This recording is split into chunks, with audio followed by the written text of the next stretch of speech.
A questão do que a gente faz, muitas vezes, a gente chegar na eternidade, Deus fala assim, não, isso aí... Primeiro, tem uma questão aqui que a gente precisa ponderar. Às vezes, irmãos, a gente está fazendo um monte de coisa e a gente vai chegar lá na eternidade e fala assim, mas o senhor não viu o que eu fiz lá? Eu fiz isso, fiz isso, fiz isso. Deus fala, se você não sabe, eu sou onisciente, eu sei.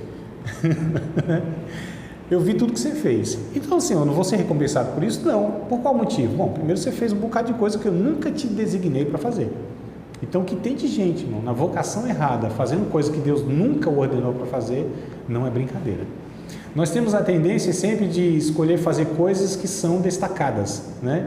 Pregar um bocado de gente quer, né? Cantar um monte de gente quer, ter liderança um monte de gente quer, ter dons, porque tem dons espirituais que eles são mais cobiçados do que outros, né? Por exemplo, profecia, variedade de línguas, línguas estranhas, dom da sabedoria da palavra, dom da ciência da palavra, dons de curar.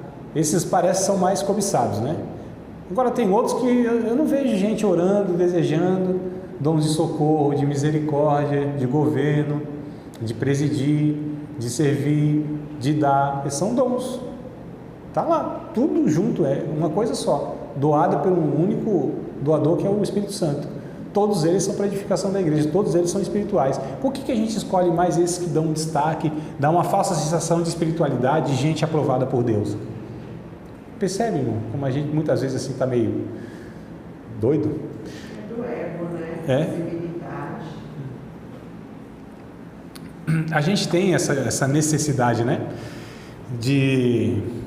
Às vezes é uma falsa humildade que se tem, mas lá dentro existe um desejo de ser reconhecido.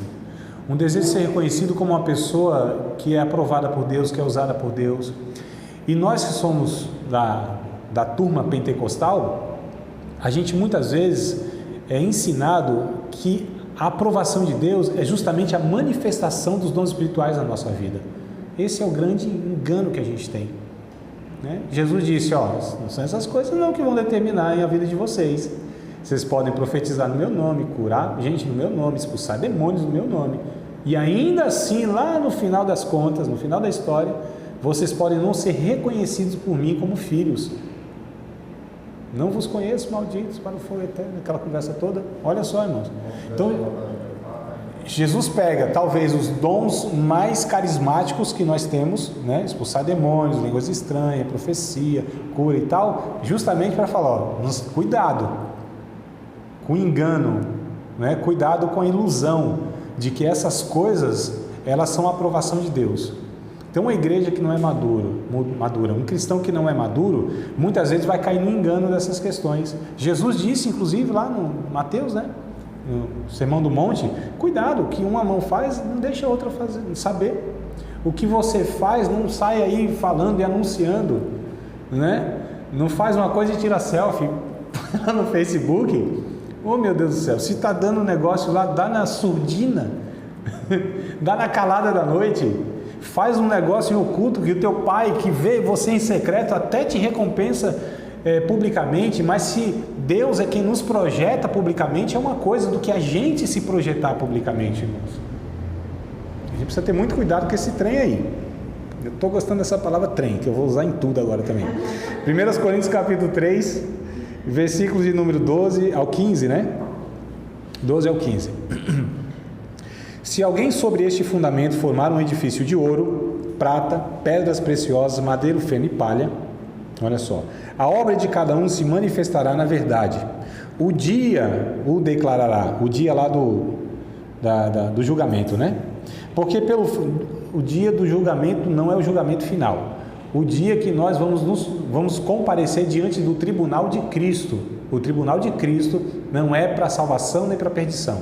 O tribunal de Cristo é para que os salvos sejam julgados segundo as suas obras, por meio do que fizeram, pelo meio do corpo, né? O que fizeram. Isso está em 2 Coríntios, capítulo 7, versículo número 10.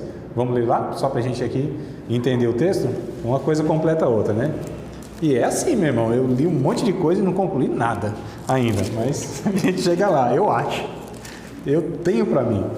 É 5 e 10, tá, irmãos? Eu acho que eu falei 7, mas 2 Coríntios, capítulo 5, versículo de número 10. Porque todos devemos comparecer ante o tribunal de Cristo, para que cada um receba segundo o que tiver feito por meio do corpo, ou bem ou mal. Não é ou o que é bom, nem o que é mal com o.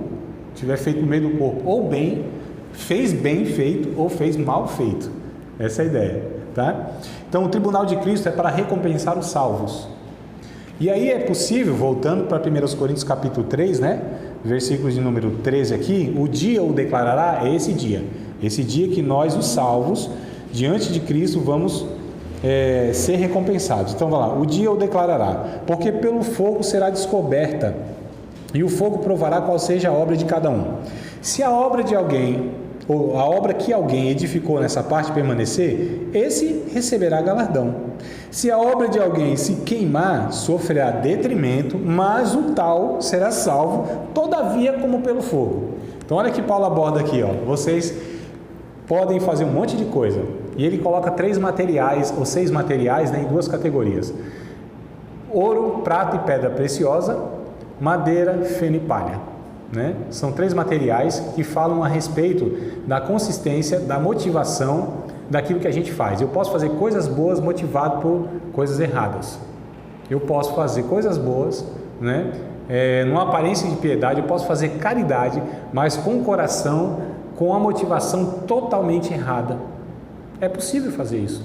É por isso que a gente engana pela aparência, mas diante de Deus não, porque Deus é a motivação do coração. Vê se é para massagear o ego, alimentar o ego, ou se é feito por um senso de alegria, de prazer, de missão, enfim, tudo isso aí. Então, ouro, pedra preciosa e prata, o fogo refina, depura, né? Purifica aquele negócio. Então, resistir o fogo, esse crivo de Deus, vai receber galardão. Agora, madeira, feno e palha é consumido pelo fogo. São coisas que são perecíveis. Aquilo que a gente fez e ficou nesse mundo, de fato. Aquilo que a gente fez e trouxe uma glória para nós aqui, uma projeção para nós aqui. E não redundou para a glória de Cristo, não resultou na salvação de almas. Não alimentou, não serviu como algo para... Por exemplo, irmãos, qual a única relação que nós vamos levar para a eternidade? A amizade. É o que Jesus pelo menos ensina, que eu entendo lá em Lucas, né, capítulo de número 12, se não me falha a memória. As amizades é o que a gente... Então, tudo o que eu faço, se elas não têm peso de valor eterno, elas vão ficar por aqui, tudo. Então, o que eu devo fazer, o que é que tem peso de valor eterno? Quando diz respeito ao benefício de seres humanos. Eu posso construir o que for, irmão. Infelizmente, um dia eu tive o desprazer, não vou citar nome nem nada de ninguém, né? Então, eu tive o desprazer de ouvir de um cidadão, eu até considero um homem de Deus, mas para mim ele tem uma compreensão totalmente equivocada. Ele lá chegou à conclusão que o outro, ele era um pastor de honra, né? Que chama, né? Pastor de honra, não era o pastor da igreja, mas era o pastor de honra ali, muito considerado por aquele pastor local. E ele disse o seguinte: não, vamos aqui reconhecer uma função aqui, deu até um título lá para o pastor, né, que eles entendem ser o título mais elevado, né, porque hoje pastor parece que tá meio devagar, né, então precisa ter um negócio assim que dê um entendimento que o cara é superior, né, apóstolo, bispo, quarta pessoa da Trindade, semi-anjo, semi-querubim, não sei, um negócio que o pastor parece que tem um negócio assim, muito humilde. Então, mas o critério que me chamou a atenção, ele falou: não, nós reconhecemos que ele vai receber esse título aqui porque ele construiu uma catedral, que era um templo, na ótica dele, um templo, uma construção, um prédio. Então, olha o critério. Quer dizer, é isso então que Deus quer? Que a gente construa prédios? Que a gente construa, que a gente tenha uma igreja que tem 200 e 300 filiais? É isso que Deus quer, que a gente construa um império social? Jesus disse: não, vocês estão se maravilhando aí por esse templo e tal, coisa bonita aqui, olha assim, né, coisa linda de Jesus. Não vai ficar pedra sobre isso aí. Vocês até destroem esse templo aí que eu reedifico em 3 dias. Os caras ficaram meio perdidos assim, porque os espirituais entendem o que Jesus dizia, o que o Evangelho fala, mas aqueles que são religiosos, eles ficam totalmente perdidos e tiram as conclusões totalmente equivocadas, né? Então isso aqui, acho que foi 50 e tantos anos, nem lembro quantos anos lá, que precisou para ser construído aquele templo. Jesus está falando do corpo dele, que interessa é a habitação do Espírito Santo, são pessoas, gente. Então, a fé que deve nos levar a realizar alguma coisa, essa alguma coisa só tem validade, legitimidade diante de Deus, se elas favorecem um ser humano, na sua dignidade, irmãos. Se isso alcança vidas, faz a manutenção da vida, só o resto são coisas para que a gente se glorie, né? Números, realizações que de alguma maneira projetam o homem. Irmãos, pode ter certeza que Deus disse: isso tudo aí, fica aí, vocês se viram por aí, porque isso aqui não chega diante de mim nunca. E se chegar, vai ser assim, queimado pelo fogo. Agora é interessante que Paulo diz aqui, o tal, verso 15, né? Se a obra de alguém se queimar, sofrerá detrimento, mas o tal será salvo, todavia, como pelo fogo. Quer dizer, não é pelas obras que seremos salvos, então as obras vão ser queimadas, mas somos salvos pela graça. Então, ainda que chamuscado pelo fogo, né? Porque tem alguns que vão entrar no céu assim, eu acho que vai entrar no céu assim, o fogo pegando nele e os anjos assim com o extintor, para ver se o cara não vai ser queimado junto, né? Eu tenho a impressão que é mais ou menos assim, 2 anjão, os extintor assim, aí passa assim, o cara meio chamuscado porque a obra dele foi queimada lá, né, com toda aquela futilidade, superficialidade, carnalidade, mas ele vai entrando assim, os anjos batendo as asas assim, apagando e tal, e vai, entra, meu filho, entra, pela graça. Sua sorte é que é pela graça, sua sorte que não é pelas suas obras, é porque Jesus fez alguma coisa aqui que te salvou, né, tal. Mas vamos voltar para o Romanos, e eu encerro aqui a aula nesse Romanos capítulo 12, irmãos. As obras que eu quero enfatizar aqui, que eu entendo que a Bíblia diz, e a fé que deve produzir essas obras, tá? Que é o capítulo 12, versículos de número 9 até o verso de número 21. Então, Romanos 12, 9 ao 21. Antes que a gente leia, preste atenção aqui, A fé, ela exige, a fé nos traz, melhor dizendo, responsabilidades. A responsabilidade, ela exige uma responsividade.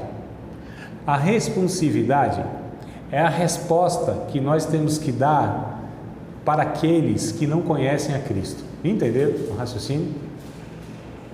Querem que eu repita ou não? Sim. A fé bíblica, ela nos traz responsabilidade. Quanto mais fé eu tenho, mais responsabilidade diante dos homens eu tenho. Essa responsabilidade diante dos homens exige uma responsividade. O que é responsividade? É a resposta que eu tenho que dar àqueles que não conhecem a Cristo. Entenderam? E aí a gente junta o que nós falamos até aqui. Ser luz do mundo, sal da terra. Esqueci de um texto fundamental, irmãos. Você não vai ler nunca esse negócio de Romanos 12, né, André? Eu vou fazer o quê? O negócio está vindo aqui na mente, eu preciso... Se não foge do raciocínio, eu me perco todo. 1 João capítulo 3, versos 16, 17 e 18, eu posso até recitar isso aqui para vocês, tá? Se não quiser ter o trabalho, me consultar, mas é bom que consulte aí, para ver que eu estou citando aqui o texto bíblico mesmo, e o que a Bíblia nos recomenda isso. 1 João é carta, tá? Não é evangelho. Primeira carta, capítulo 3, versos 16, 17 e 18. João diz assim: olha, assim como Cristo deu a vida por nós, nós devemos dar a vida pelos nossos irmãos. Se alguém tiver bens deste mundo, ver o seu irmão necessitado e lhe cerrar o coração, como estará nele o amor de Deus? Filhinhos, não amemos apenas por palavras, nem de língua, mas por obra e em verdade. Olha só que coisa interessante. Quem ama é quem ama por obra e por verdade, não é só língua. Fala para nós que somos os varões aqui, fala para tua esposa que você a ama, mas não a trata com amor, para ver se ela vai acreditar.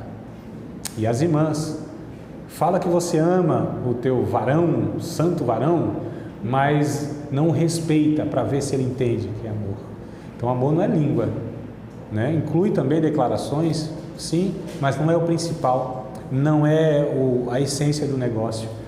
É o feito, irmãos, é o que a gente faz, é a demonstração, é isso que a gente está falando há 1 hora já, falando só sobre isso aqui, tá vendo? Uma coisa só, não fugir do assunto. Então é isso aqui, amor. Aí eu volto para Romanos em nome do Senhor Jesus, eu vou ler esse trem aqui agora. O amor, Romanos 12, 9, o amor seja não fingido, aborrecei o mal, apegai-vos ao bem. Dando uma pausazinha aqui, não é só não fazer, não é só deixar de fazer o que é errado, é fazer o que é bom. Não é só não pecar pelo feito injusto, é não ser justo a ponto de fazer o que é bom para a pessoa. Por exemplo, o ladrão, em Efésios capítulo 4, Paulo diz que a verdadeira conversão do ladrão não é roubar mais, é trabalhar fazendo bem para ter o que repartir com aquele que tem necessidade. Para nós, o ladrão não roubando já era um negócio bom assim, né? Rapaz, conversão boa, não rouba mais o irmão que roubava aqui, ó. Mas a Bíblia não se contenta com isso. Não é só deixar de fazer o que é errado, o pecado também é deixar de fazer o que é certo, ou seja, pecar por omissão, que é o que Tiago vai dizer, capítulo 4, verso 17, se não me falha a memória, né? Aquele, pois, sabe fazer o bem não faz, comete pecado. Então a gente peca por fazer o que é errado e peca por deixar de fazer o que é certo. Amai-vos cordialmente uns aos outros com amor fraternal, preferindo-vos em honra uns aos outros. Não sejais vagarosos no cuidado, irmãos. Eu ouvi esses dias alguém falando para mim assim: quem tem fome tem pressa, né? Alguém falou isso aí para mim esses dias, não sei quem foi não. Não foi nem isso, isso aí eu que falo, mas não falou alguma coisa, eu falei isso aí, mas é porque ele falou outra coisa parecida, né? Que eu falo sempre, quem tem fome, irmão, tem pressa. Esse negócio da gente ver se o irmão, né, tem que receber aquele trem, e não sei, o irmão está passando fome, a luz foi cortada, o gás acabou, socorre, depois a gente vai avaliar se o cara é o preguiçoso mesmo, se aconteceu, tem uma família ali, tem uma demanda, vai lá e socorre, depois a gente dá uma avaliada para ver se continua socorrendo ou se só está alimentando a vagabundagem e a preguiça daquela pessoa, né? Segundo passo. Vamos lá, não sejais vagarosos no cuidado, sede fervorosos no espírito, servindo ao Senhor, alegrai-vos na presença, alegrai-vos na esperança, oh meu Deus, alegrai-vos na esperança, sede pacientes na tribulação, perseverai na oração, comunicai com os santos nas suas necessidades, segui a hospitalidade, abençoai os que vos perseguem, abençoai, não vos amaldiçoeis, hein? Paulo aqui dá uma, né? Alegrai-vos com os que se alegram, chorai com os que choram. Eu não sei, tem uns que têm dificuldade de se alegrar com os que se alegram e outros têm dificuldade de chorar com os que choram. Sede unânimes entre vós, não ambicioneis coisas altas, mas acomodai-vos às humildes. Não sejais sábios em vós mesmos, a ninguém torneis mal por mal. Procurai as coisas honestas perante todos os homens. Se for possível, quanto estiver em vós, tende paz com todos os homens. Aqui tem hora que não depende só da gente, mas dependendo da gente, a gente tem paz.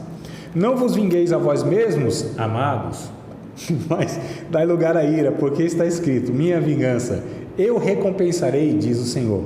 O verso 20 e o 21 que eu quero destacar e que eu quero aqui frisar, que coisa linda que há nesse texto. Há em todo o texto, mas aqui, ó.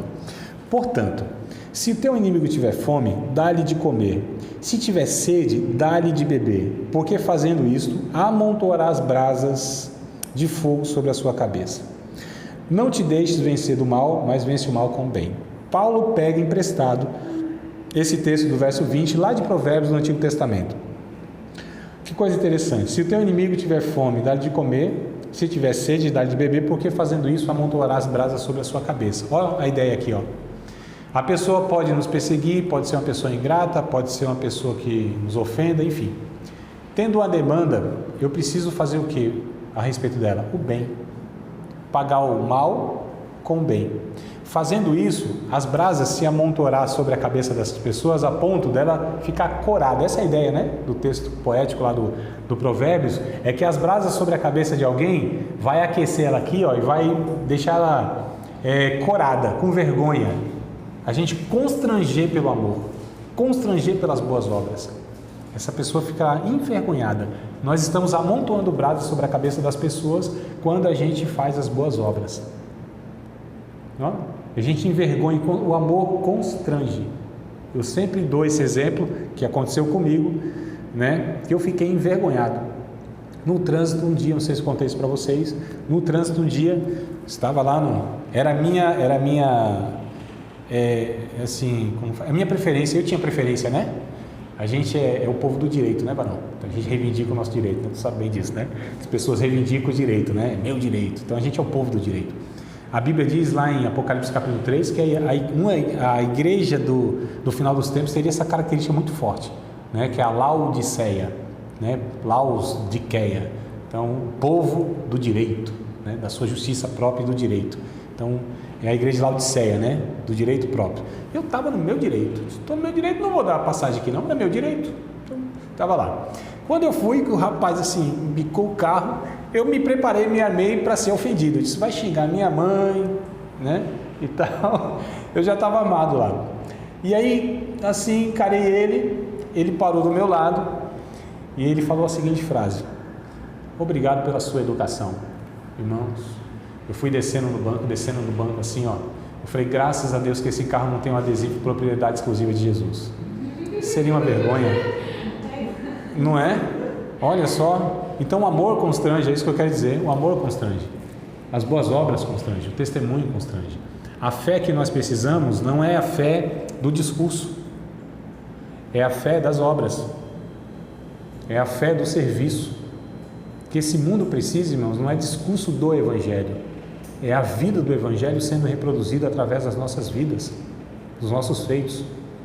De religioso e de evangélico, o mundo está cheio, né? Para não falar outro lugar que está cheio, deve estar também. Mas o que o mundo precisa são pessoas que exerçam sua fé pelas suas obras. Aí a gente vai mostrar que tipo de fé nós temos pela qualidade das obras que nós exercemos. Você acabou de participar de mais uma aula de um dos nossos cursos do Seminário de Teologia, Vida Cristã, Palavra da Vida. Espero que tenha te abençoado, não só alargado o seu conhecimento teológico, mas que tenha também atingido o teu coração para que você possa a cada dia mais reproduzir a vida de Deus nas suas relações cotidianas. Se você ainda não é aluno oficial de um dos nossos cursos, se inscreva aqui no contato que vai aparecer do WhatsApp. Também nos siga nas redes sociais, se inscreva no nosso canal, compartilhe à vontade e Deus te abençoe.